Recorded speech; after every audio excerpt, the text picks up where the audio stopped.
एक कोट है उसका, मुझे बहुत इंस्पायर करता है वो बोलती थी कि टूटने लगे हौसले अगर तो ये याद रखना कि बिना मेहनत के तक तो ताज नहीं मिलते, अंधेरे में ढूंढ लेना मंजिल अपनी क्योंकि जुगनू रोशनी के मोहताज नहीं होते। प्रीलिम्स के लिए मैं बहुत बनाती थी, जैसे इंडस रिवर का सोर्स क्या है तो मैंने याद रख लिया कि इंदु को हुआ बुखार तो इंडस और बुखारचू ग्लेशियर, वैसे ही सोजा राक्षस तो सतलज और राकासपो ग्लेशियर। तो मेरे हाथ में जो मटेरियल आया मैंने सब पढ़ना स्टार्ट कर दिया। फिर बाद में रियलाइज हुआ कि सब तो बड़ा जा ही नहीं सकता है। जो बच्चे यूपीएससी के इंटरव्यू तक पहुंच जाते हैं और बहुत कम मार्जिन से उनका नहीं हो पाता है, जैसे गत वर्ष मेरा 8 अंकों से नहीं हुआ, तो एक सेपरेट इंटरव्यू यूपीएससी करवाता है उन बच्चों के लिए और हमें ग्रेड ए की ही पोजीशन पर रिक्रूट किया जाता है और डेली 6 से 7 घंटे सेल्फ स्टडी करनी है और टाइम पर सोना है। मैंने ये 2 साल के लिए किया और बाकी जो भी हम बेसिक बुक्स पढ़ते हैं वो सब मैंने पढ़ी। Hello everyone, welcome to student. से मेरे साथ है अंजलि मैम, जिनका 44 रैंक के साथ यूपीएससी में सिलेक्शन हुआ और जो मैम का ऑप्शनल है वो ज्योग्राफी है। साथ ही मैम का 4th अटेम्प्ट था। इसके पहले मैम लास्ट ईयर इंटरव्यू में अपेयर हुए थे यूपीएससी में। मैम की जो भी जर्नी है, स्ट्रैटेजी है, बुक लिस्ट है, क्योंकि मैम का काफ़ी स्ट्रगल रहा है प्रिपरेशन के दौरान, तो इस वीडियो में हम सब कवर करेंगे। तो अभी तक आपने चैनल को सब्सक्राइब नहीं किया है तो चैनल को सब्सक्राइब कर लीजिए, इस वीडियो को लाइक करें एंड आपके जो भी क्वेरीज होते हैं आप हमें इंस्टाग्राम एंड फेसबुक पर मैसेज कर सकते हैं। ओके मैम, सबसे पहले आप अपना नाम और एजुकेशन बैकग्राउंड बताइए। मेरा नाम अंजलि श्रोत्रिय है और मैं इंदौर की मूल निवासी हूँ। मैंने अपनी एजुकेशन इंदौर से ही की है और अगर मैं अपना एजुकेशन बैकग्राउंड बताऊं तो मैंने अपनी जो स्कूलिंग है वो इंदौर से की है, न्यू दिगंबर पब्लिक स्कूल से, और मैंने बीई किया है कंप्यूटर साइंस में राजीव गांधी यूनिवर्सिटी से और उसके बाद मैं यूपीएससी की प्रिपरेशन में आ गई। Okay, so ma'am civil services की प्रिपरेशन में आने का क्या मोटिव था आपका? मेरा इनिशियल मोटिव ये था कि मुझे एम्बिशन बहुत था, मैं बहुत एम्बिशियस थी लाइफ में मेरी मदर के कारण, तो सिविल सर्विसेज एक बहुत बड़ा प्लेटफॉर्म था मुझे लगा। और सेकेंडली मैं हमेशा से बचपन से मुझ में ग्रैटिट्यूड की बहुत भावना रही है कि मुझे सोसाइटी और ज़मीनी हकीकत को जानना है, उनसे जुड़ के मुझे कुछ काम करना है। तो मुझे लगा सिविल सर्विसेज में दोनों चीज़ें संभव हो पाएंगी और मैंने सोचा कि मैं इस एग्ज़ाम के लिए फिर प्रिपेयर करूँगी। राइट मैम, सो मैम जब आप प्रिपरेशन में आए सिविल सर्विसेज में तो मैम उस टाइम का एक्सपीरियंस बताइए कि कैसे आपने मैम रिसोर्सेज को कलेक्ट करना स्टार्ट किया, फिर कैसे आपने स्टार्ट किया एटलीस्ट प्रिपरेशन में? मैं दिल्ली आई थी पहले तो कोचिंग के लिए, जैसे सब आते हैं, और वो बहुत ही टफ टाइम था मेरे लिए क्योंकि मैं घर से पहली बार दूर थी और यहाँ पे इतना सारा मटेरियल है कि क्या पढ़ा जाए क्या छोड़ा जाए, कुछ समझ में नहीं आता है, कोई गाइडेंस के लिए था नहीं। तो मेरे हाथ में जो मटेरियल आया मैंने सब पढ़ना स्टार्ट कर दिया। फिर बाद में रियलाइज़ हुआ कि सब तो बड़ा जा ही नहीं सकता है। फिर अपनी स्ट्रैटेजी को मैंने बहुत मॉडिफाई किया। हर अटेम्प्ट में मैंने अपनी स्ट्रैटेजी में जो गलतियाँ थी मैंने उनको रेक्टिफाई किया। शायद ये मैंने एक सही चीज़ की है एंड उसी के कारण मुझे लगता है कि मैं 3rd अटेम्प्ट में जब मेरा प्रीलिम्स क्लियर हुआ तो मुझे मेंस में दिक्कत नहीं आई और मैं इंटरव्यू तक चली गई और इस बार मेरा अच्छे नंबरों के साथ अपनी डिज़ायर्ड सर्विस में सिलेक्शन भी हो गया। राइट मैम, सो आपका अच्छी रैंक के साथ डिजायर, आपने बताया कि आप जो चाह रहे थे उसमें सिलेक्शन हो गया, तो मैम रिजल्ट आया तो उस टाइम पे आपका क्या रिएक्शन था? क्योंकि मैम आपकी कहीं ना कहीं जर्नी 4 से 5 साल की हो गई थी प्रिपरेशन में। जब मेरा रिजल्ट आया तो मैं अपने ऑफिस में थी। हम लोग एक्चुअली ऑफिस में 11 लोगों ने इंटरव्यू दिया था, तो सब एक दूसरे को उस दिन सबको पता था आज रिजल्ट आने वाला है और सब एक दूसरे को छेड़ रहे थे कि रिजल्ट आ गया देख लो, एंड ऐसे ही मजाक कर रहे थे। एंड सडनली रिजल्ट आ गया तो मैं कैंटीन में थी और मैं तुरंत भागी अपने मोबाइल की तरफ की देखने के लिए। एंड आई रिमेंबर मुझे मेरा एक कलीग बाद में बोल रहा था कि तू जब चेक कर रही थी तब तेरे हाथ काँप रहे थे, और वाकई में मेरे हाथ काँप रहे थे जब मैं PDF खोल रही थी। बट उसी दौरान मेरे एक फ्रेंड का फ़ोन आ गया जिन्होंने मुझे रिजल्ट बताया, तो उस दिन तो मैं PDF देख ही नहीं पाई। मैंने नेक्स्ट दिन PDF में चेक किया कि मैं ही वो हूँ जिसका हुआ है। ओके, सो मैम आप क्या जॉब कर रहे थे? जैसे कि आपने बताया ऑफिस में थे, तो प्रिपरेशन आपने जॉब के साथ किया?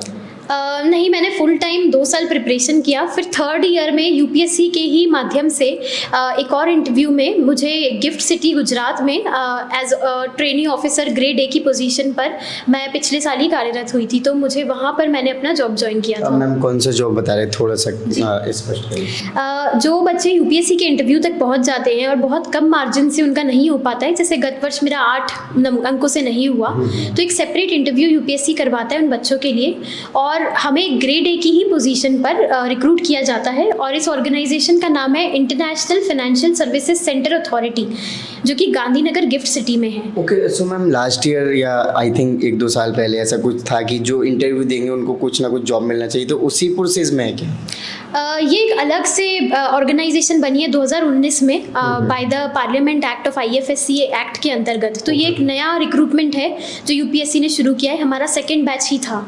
Right ma'am. Okay, so ma'am जब आपने प्रिपरेशन स्टार्ट की तो मैम आपने बताया कि 2 साल तो आपने काफ़ी फुल टाइम प्रिपरेशन की, तो मैम कैसे पढ़ते थे उस टाइम पे? आप क्या स्ट्रेटजी बनाई थी आपने स्टार्टिंग में? मैं सच कहूँ तो मेरी कोई ऐसे फुल प्रूफ स्ट्रैटेजी नहीं थी और जो भी मैं बनाती थी उसको मैं इम्प्लीमेंट करना बहुत मुश्किल हो जाता था। तो मैंने फिर बाद में डिसाइड किया कि मुझे सिर्फ कुछ बेसिक चीज़ें जो करनी है एक दिन में, जैसे कि मुझे सुबह 7 बजे उठना ही है। मैंने डिसिप्लिन, अनुशासन जो बोलते हैं, मैंने उसको इनकलकेट किया। और न्यूज़पेपर पढ़ना तो पढ़ना ही है, चाहे कुछ भी हो जाए। अपनी क्लासेस जाना है ईमानदारी से, आकर उन नोट्स को रिवाइज करना है और डेली 6 से 7 घंटे सेल्फ स्टडी करनी है और टाइम पर सोना है। मैंने ये 2 साल के लिए किया और बाकी जो भी हम बेसिक बुक्स पढ़ते हैं वो सब मैंने पढ़ी और मुझे लगता है मैंने प्रोसेस को बहुत सिंपल रखा, उसको एंजॉय किया, कभी कोई प्रेशर नहीं आने दिया अपने ऊपर। Right ma'am. सो स्ट्रेटजी बताइए प्रीलिम्स के लिए, एक्चुअल में क्या स्ट्रेटजी आप फॉलो करते हैं, क्योंकि आपने 4 टाइम प्रीलिम्स दिया है? पहली 2 बार में तो मेरा प्रीलिम्स नहीं हुआ था, बट मैं प्रोसेस को समझ गई थी कि प्रीलिम्स निकालना कैसे है। तो सबसे इंपॉर्टेंट चीज़ है प्रीवियस ईयर क्वेश्चंस को खोलकर देखना और उन्हें एनालाइज करना। आपको ये समझ में आएगा कि UPSC का एक पैटर्न है जो वो फॉलो करते हैं प्रीलिम्स में। अगर आपने वो पैटर्न समझ लिया तो प्रीलिम्स आपके लिए आसान हो जाएगा। प्लस आप सारे कोचिंग के टेस्ट पेपर्स ले सकते हैं, फुल लेंथ टेस्ट पेपर्स, और उनको आप सॉल्व कर सकते हैं, क्योंकि प्रीलिम्स इज अबाउट प्रैक्टिस। जितना आपने प्रैक्टिस किया है आप एग्जाम में उतना ही कंफर्टेबल रहेंगे उसको क्लियर करने में। और जो 6 स्टैंडर्ड किताबें जो हम सब पढ़ते हैं बस वही पढ़नी है प्रीलिम्स के लिए। मैम कौन सी 6 स्टैंडर्ड किताबों की बात कर रहे हैं? जी, जैसे पॉलिटी के लिए लक्ष्मीकांत हो गई, इकोनॉमिक्स के लिए आप मृणाल सर के नोट्स रेफर कर सकते हैं। सिमिलरली एनवायरनमेंट एंड इकोलॉजी के लिए मैंने शंकर IAS पढ़ा था, बट अब काफ़ी डायनेमिक हो गया है तो आप न्यूज़पेपर्स पढ़ें। फिर हिस्ट्री के लिए मैंने तो हमेशा स्पेक्ट्रम पढ़ी है, और एंशियंट और मिडिवल इंडिया के लिए मैंने NCERTs रेफर किए हैं, RS शर्मा और सतीश चंद्रा की। और आर्ट एंड कल्चर के लिए आप नितिन सिंघानिया सर के नोट्स रेफर कर सकते हैं। इसके अलावा मैं कुछ भी और सजेस्ट नहीं करूँगी, आप सीधे टेस्ट पेपर सॉल्व कीजिए और आप प्रीवियस ईयर क्वेश्चंस एनालाइज करिए फॉर प्रीलिम्स। और current affairs ma'am? Current affairs के लिए मैं बोलूँगी कि आप कोई भी एक मैगजीन पढ़ सकते हैं, किसी भी इंस्टीट्यूट की जो आप पढ़ना चाहें। इसको आपको न्यूज़पेपर के साथ सप्लीमेंट करना है। न्यूज़पेपर का कोई और अल्टरनेटिव नहीं है, कोई और विकल्प नहीं है इस एग्ज़ाम में। Right ma'am. So ma'am mains की स्ट्रेटजी बताइए मैम। मेंस के लास्ट टाइम आपके कितने मार्क्स थे, देन इस बार कितने रहे, कौन से पोर्शन में क्या रहा, और स्ट्रेटजी क्या बनाते हैं? आई थिंक मेंस एक ऐसा टॉपिक था जो मैं कंफर्टेबल थी। पिछले साल भी मेरे 787 थे और कट ऑफ अराउंड 735 था, और इस बार मेरे 838 मार्क्स है मेंस में। तो मैं हमेशा से कंफर्टेबल 60, और इस बार मैंने शायद 100 मार्क्स ज़्यादा मेंस से क्वालिफाई किया है। स्ट्रैटेजी में सबसे पहले बोलूँगी कि मेंस का जो सिलेबस है उसको अपनी हैंड राइटिंग में, मैंने टॉपिक वाइज सिलेबस को अपनी हैंड राइटिंग में लिखा, 4 पेजेस अपनी स्टडी टेबल पर चिपका लिए और हर एक टॉपिक को देखा कि मेरे पास इसके नोट्स है या नहीं है। अगर है तो मैंने सिर्फ उन्हीं नोट्स को पढ़ा, मैंने और कोई नोट्स नहीं खोले, क्योंकि बहुत सारे नोट्स हैं मार्केट में, और जिन टॉपिक्स के नोट्स नहीं है मैंने उनके नोट्स खुद बनाए अपने हाथों से। सेकेंड चीज़ जो मैंने की वो है answer writing practice. Answer writing के लिए आप कोई भी टेस्ट सीरीज सब्सक्राइब कर सकते हैं, बट ये है कि उसमें आप ऑनेस्ट रहें। अगर 3 घंटे में लिखना है तो उसको 3.5 नहीं करें, उसको 3 घंटे में ही कंप्लीट करें, तो ही वो इफेक्टिव है। थर्ड इंपॉर्टेंट चीज़ मैं ये बोलूँगी, मैंने प्रेजेंटेशन वाले पार्ट पे बहुत फोकस किया है। नॉलेज और कंटेंट तो हम सबके पास होगा, बट उसको प्रेजेंट करना कैसे है वो बहुत इंपॉर्टेंट है। तो मैंने डायग्राम्स इंक्लूड करे, मैंने स्कीमेटिक्स इंक्लूड करे अपने उसमें, और इंट्रोडक्शंस और कंक्लूजन मैंने ऑलरेडी प्रिपेयर करके रखे हर टॉपिक के लिए। तो जैसे ही कोई क्वेश्चन आता था मेरा इंट्रोडक्शन प्रिपेयर्ड था। तो ये सब चीज़ों ने मुझे मेंस में बहुत हेल्प करा है। Right ma'am. मेंस में जो आंसर राइटिंग आपने बताया, इसमें ये सारी चीज़ें करनी होती हैं, तो मैम आंसर राइटिंग करते हुए कितना टाइम आप देते थे? आंसर राइटिंग को एक्चुअल में कितना टाइम देते थे? आई थिंक आप जब बहुत इनिशियली स्टार्ट कर रहे हैं तो मैं बोलूँगी डायरेक्ट आंसर राइटिंग मत कीजिए। 3-4 महीने आप समझिए कि क्या सिलेबस है, क्या कोर्स है। फिर आप डेली एटलीस्ट 1 घंटा आप 5 से 6 क्वेश्चंस लिख सकते हैं। तो अगर आप डेली भी 5-6 क्वेश्चंस कर रहे हैं around a period of 6 months also, तो भी आप बहुत अच्छे हो जाएंगे आंसर राइटिंग में। Right ma'am. और एथिक्स के बारे में बताइए मैम। एथिक्स एक ऐसा पेपर है जिसके लिए आपको ज़्यादा नहीं पढ़ना है बट ज़्यादा लिखना है और उसको इनग्रेन कर लेना है अपने अंदर, क्योंकि इसका मोटिव ही ये है कि आपको एथिकल बनाया जाए। वो एथिक्स बचपन से होते हैं हमारे अंदर। तो मैंने एथिक्स के लिए ये किया कि जितने भी टॉपर्स की कॉपीज़ थी, जैसे विशाखा यादव मैम हैं जिनके बहुत अच्छे मार्क्स थे एथिक्स में, सुमित कुमार राय सर के बहुत अच्छे थे, कनिष्क सर के अच्छे थे, उन सबकी कॉपीज़ इकट्ठी की, उन सबको मैंने प्रिंट आउट लिया और उनको मैंने अपना बेस मटेरियल बना लिया पढ़ने के लिए। मुझे जो जो उसमें से अच्छा लगा मैंने हाईलाइट किया, अपने नोट्स में वो पॉइंट्स उतार लिए और हर एक टॉपिक जो एथिक्स में मेंशन है, इंटेग्रिटी, सेल्फलेसनेस, परसीवरेंस, डिलीजेंस, भले ही बहुत आसान से हमको वर्ड्स लग रहे हैं, मैंने उनके वर्ड मीनिंग्स ढूंढे, हिंदी में भी ढूंढे, उनके एग्जाम्पल्स लिखे, उन पर कोटेशंस लिखे और उनको मैंने मेमोराइज कर लिया पूरी तरीके से। और फिर मैंने सॉल्व किए सारी केस स्टडीज़ और मैंने टेस्ट पेपर्स बहुत लिखे एथिक्स में, अराउंड 7 to 8 मैंने टेस्ट लिखे। Right ma'am. और ऐसे के बारे में बताइए मैम, ऐसे में आपके कितने मार्क्स है और ऐसे की तैयारी आपने कैसे? ऐसे की तैयारी मैंने जब मेरा पहला प्रीलिम्स हुआ 2020 में, उसके बाद ही शुरू करी थी। तो मुझे मनोज झा सर जो जीएस स्कूल में पढ़ाते, मैंने उनके यहाँ पर टेस्ट सीरीज़ ज्वाइन की और उनकी टेस्ट सीरीज़ से मुझे फ़ायदा ये हुआ कि वहाँ पर जो हमको टॉपिक्स दिए जाते थे वो काफ़ी अच्छे लेवल के होते थे। यूपीएससी में उससे एक लेवल नीचे ही आता था, तो मैं ऑलरेडी एडवांस टॉपिक्स के लिए प्रिपेयर्ड थी। ऐसे में मैंने एक चीज़ ये ज़रूर की थी कि मैंने एक फ्रेंड के साथ कोलैबोरेट किया और हम दोनों बैठ के टॉपिक्स को ब्रेनस्टॉर्म करते थे कि इसमें ये डायमेंशन लिखेंगे, इसमें हम ये इंक्लूड कर सकते हैं। तो उसने मेरे दिमाग को बहुत खोला। ऐसे को मैंने कभी मैकेनिकल नहीं रखा कि सोशल, इकोनॉमिकल, पॉलिटिकल मुझे लिखना है। मैंने ऐसे में हमेशा एक फ्लो लाने की कोशिश करी, क्वेश्चन करने की कोशिश करी, जैसे मैं एग्जामिनर के साथ बात कर रही हूँ, ताकि उसको लगे कि वो इसमें ऐसे में इन्वॉल्व है। तो दोनों बार मुझे ऐसे में अच्छे मार्क्स आए, एक बार 140 आए, इस बार 133 आए। तो मुझे लगता है कि मैंने ऐसे को बहुत सिंपल रखा, अपने वर्ड्स में लिखा और मैं ऐसे में हमेशा एथिकल डायमेंशन लाती थी, तो वो एक एक्स्ट्रा एज मुझे दे देता था। Yes ma'am. मैम जो आपका ज्योग्राफी ऑप्शनल है तो वो कितना हेल्पफुल आपकी जर्नी में? लास्ट ईयर आपका कितना मार्क्स था, इस बार मैं कहूँगी ज्योग्राफी ने मेरी बहुत हेल्प की है। लास्ट ईयर मेरा 263 था, इस साल 276 था। दोनों साल मैं बोलूँगी एवरेज से ऊपर मेरा स्कोर रहा है। हेल्प मैं इसलिए बोलूँगी क्योंकि ज्योग्राफी के थ्रू मेरा GS 3 का जो एग्रीकल्चर और disaster management, environment, ecology prepare हो गया। GS 1 में जो 100 मार्क्स से ज़्यादा का ज्योग्राफी आता है वो मेरा प्रिपेयर हो गया और ऐसे में एग्रीकल्चर बेस्ड जितने भी ऐसे आते हैं वो भी मेरे प्रिपेयर हो गए और इंटरव्यू के लिए बहुत फॉर्डर प्रिपेयर हो गया। तो बहुत अच्छा ऑप्शन मेरे लिए साबित हुआ है ज्योग्राफी। ओके। और मैम इंटरव्यू के बारे में बताइए, आपको कितना क्या मार्क्स मिला? मैं कहूँगी इंटरव्यू बहुत अच्छा प्रोसेस है, बहुत मज़ेदार है। मैंने बहुत एंजॉय किया इंटरव्यू के लिए, क्योंकि आप खुले माइंड से पढ़ते हैं और बहुत सारे लोगों से इंटरेक्ट करते हैं। मेरे मार्क्स इंटरव्यू में हमेशा सो कॉल्ड एवरेज रहे हैं। इस बार मुझे 163 हैं। तो मैं कहूँगी कि इंटरव्यू में वो आपकी ओवरऑल पर्सनालिटी चेक करें, नॉलेज से तो उन्होंने आपका चेक कर लिया है। कॉन्फिडेंट रहिए, अवेयरनेस लाइए अपने डिस्ट्रिक्ट के बारे में। आप IAS बन के क्या करना चाहते हैं, वो आप में ये देखना चाहते हैं कि आप एग्जाम तो क्लियर करके आप करेंगे क्या। तो उनको कन्विक्शन दिखाइए बोर्ड को कि आप में वो कन्विक्शन है कि आप वो चीज़ें कर सके जो आप बोल रहे हैं। Right ma'am. सो मैम जैसे प्रिपरेशन के दौरान आपने काफ़ी लंबा प्रोसीजर को फॉलो किया है, तो मैम कितने घंटे एवरेज आप डेली पढ़ने का कोशिश करते थे? मैं कहूँगी मैंने कभी ऐसे टाइम का वो नहीं रखा कि मैं इतना टाइम पढ़ूँगी, बट मुझे याद है कि मैं या तो 2 ही काम करती थी, या तो मैं सोती थी और अगर मैं सो नहीं रही थी तो मैं पढ़ रही थी। तो मैं उतनी देर तक पढ़ती थी जब तक कि मेरे हाथ या मेरा माइंड जवाब दे जाए कि अब मेरे दिमाग में नहीं जा रहा है, तो लाओ लेट्स स्लीप। तो मैंने कभी घंटों का वो नहीं रखा है, but I think on an average अगर आप 8 से 10 घंटे भी पढ़ रहे हैं या 7 से 8 भी पढ़ रहे हैं, बट कंसिस्टेंसी के साथ पूरे साल भर, तो आपका डेफिनेटली UPSC होगा। Right ma'am. So ma'am revision बहुत ज़्यादा इंपॉर्टेंट है प्रिपरेशन में, तो मैम रिवीजन का क्या प्रोसेस था आपका? यह बात आपने बिल्कुल सही कही है, क्योंकि हम नोट्स तो बना लेते हैं, सब नोट्स कलेक्टर बन जाते हैं इस एग्जाम में, बट रिवीजन इसलिए इम्पॉर्टेंट है क्योंकि आप अगर वो रिवाइज और रिकॉल नहीं कर पाएंगे एग्जाम में तो आप कैसे लिखेंगे। तो मैंने तो बहुत ट्रिक्स बनाई, निमोनिक्स बनाए छोटे छोटे रिवाइज करने के लिए, बहुत सिंपल से निमोनिक्स। जैसे मुझे याद है कि फॉरेस्ट राइट्स एक्ट में 5 राइट्स होते, मैं उनको हमेशा भूल जाती थी। तो मैंने बना लिया कि फॉरेस्ट में जाके करेंगे तफरी, TUFRI।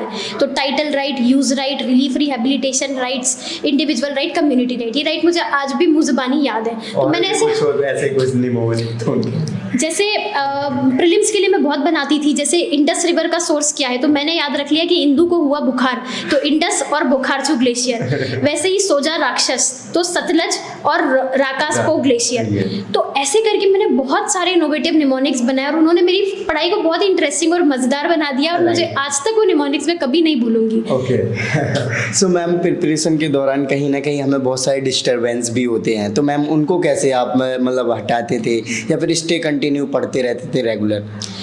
मैं कहूँगी कि डिस्टर्बेंसेस तो बहुत होंगे, बट आपको वो सब कुछ शट आउट कर लेना है। आपकी फैमिली में कोई प्रॉब्लम्स है, आप बिल्कुल सेल्फिश हो जाइए कि मैंने इस एग्ज़ाम को बस एक तपस्या मान लीजिए कि मुझे ये करनी है। और मेरे लिए तो बहुत अच्छा था क्योंकि मेरे लिए बहुत बड़ा मोटिवेशन थी मेरी सिस्टर। तो वो मुझे हमेशा मोटिवेशनल कोट्स बोला करती थी। जैसे वो हमेशा कहती थी मुझे कि एक कोट है उसका मुझे बहुत इंस्पायर करता है, वो बोलती थी कि टूटने लगे हौसले अगर तो ये याद रखना कि बिना मेहनत के तक तो ताज नहीं मिलते, अंधेरे में ढूंढ लेना मंजिल अपनी क्योंकि जुगनू रोशनी के मोहताज नहीं होते। तो ये बहुत मुझे इंस्पायर करती थी ये चीज़ें। मैं कभी डगमगाई नहीं अपने पाथ से। Okay so ma'am social media का कितना यूज़ किया आपने या फिर अपने फ्रेंड सर्कल वगैरह का?